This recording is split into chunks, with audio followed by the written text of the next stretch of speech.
నా పేరు పెరక యాదయ్య, లింగంపల్లి, మంచాల మండలం. నాకు ఈ ఎండోస్కోప్ చేయించాడు. అందులో ప్రాబ్లం వెళ్ళింది ఫస్ట్. ఈ అన్నం తినకుండా అది ఇక్కడనే జామ్ అవుతుంది. తర్వాత సార్ ఇక్కడ తీసుకొచ్చాడు వికారాబాద్కి వెళ్ళి. నాకు అంత మంచిగా జరిగింది, మంచిగా ఆపరేషన్ కూడా సక్సెస్ అయింది. ఇక్కడ కూడా మెయింటెనెన్స్ కూడా చాలా బాగుంది.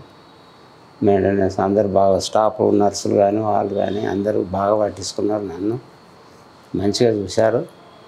నాకు కూడా మంచిగా అయింది.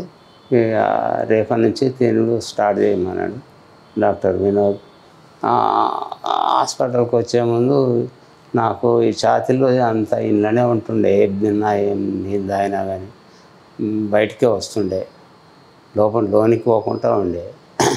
ఇట్లా నాకు అప్పుడు కరోనా వచ్చిన నుంచి స్టార్ట్ అయింది అది.